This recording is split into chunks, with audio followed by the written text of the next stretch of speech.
Welcome to Business Reporter's Digital Economy campaign. I'm Rachel Hicks. The digital fabric that surrounds us is expanding, and connected things are set to play a more and more important role in our lives.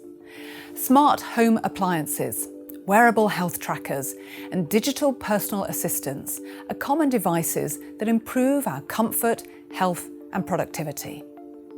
Data is the key input for all these connected things. But there is a big question. Are these devices and the data they exchange secure? Designers and manufacturers have so far treated security as an add-on rather than a core feature.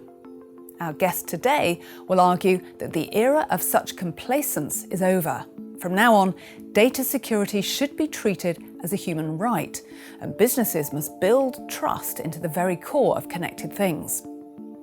The company he represents offers them tools that make this change possible, which also pays dividends to the economy. Today, we're talking to Vincent Costagna, CEO of Kigen.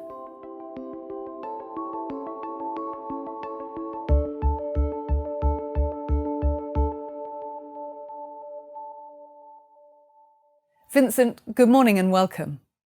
Hi Rachel, and welcome to my home. As a technologist, how do you see tech companies and manufacturers' approach to security? Where are we today? So I think as an industry, we're at a watershed moment. Our lives is going more and more digital, driven by the pandemic. And this becomes really important and offers new services and new benefits for us. But at the same time, this all needs to be based on a very strong foundation of security. Today, security is very much an afterthought to many devices, and that is not acceptable. Security needs to become a first-class citizen and needs to be really important. There are a new generation of people coming online. We call them the connective natives. People that are expected to everything to be connected, but also they expect that security is managed for them. They don't have to do a firmware update, they don't have to worry about it. It just works for them. And if the business wants to take advantage of that, the onus is on them to solve it. See security as a basic human right.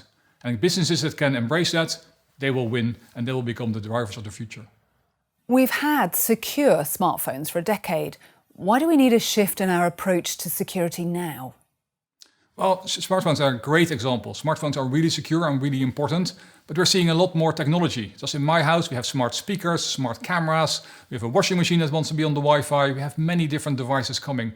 And those devices are listening to us, they are viewing us, they are interfering or interacting with our family. We really want it to be secure. We don't want those devices to be listening on us. We want to know that we can trust those devices. And that is why it's really important to make security the foundation of these devices, to ensure that we can all trust them and we can benefit from the services they offer. What does first-class citizens in trusted services mean? It means that for your phone, for instance, it's very much important that you use it in banking as an app. So security in the phone is really embedded in, because we know that for banking and for social media, it's really important that security is there.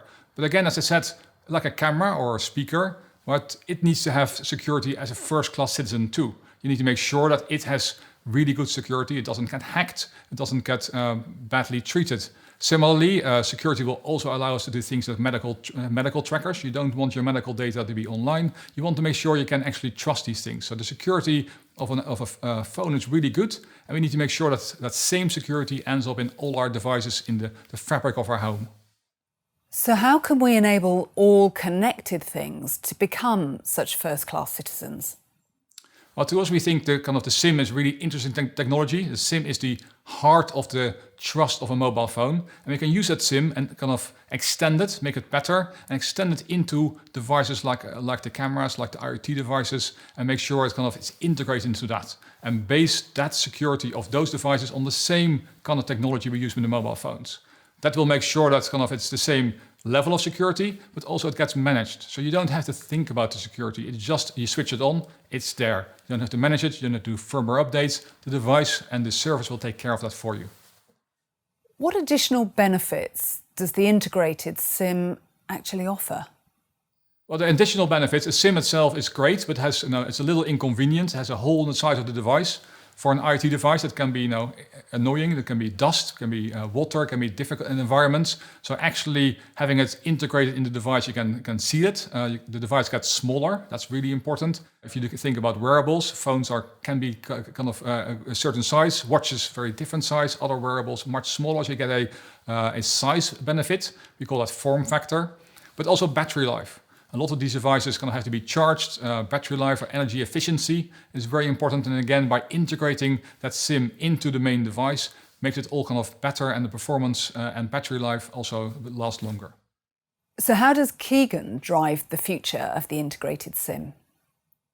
So Kigen offers something we call an operating system.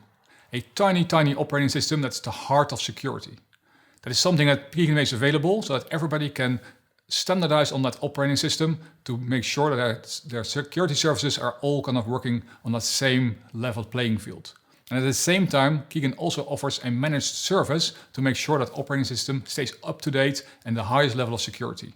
This can unite the industry and really make all players work together and bring that solution together from many different parts, enabling innovation and acceleration of the IoT products for tomorrow.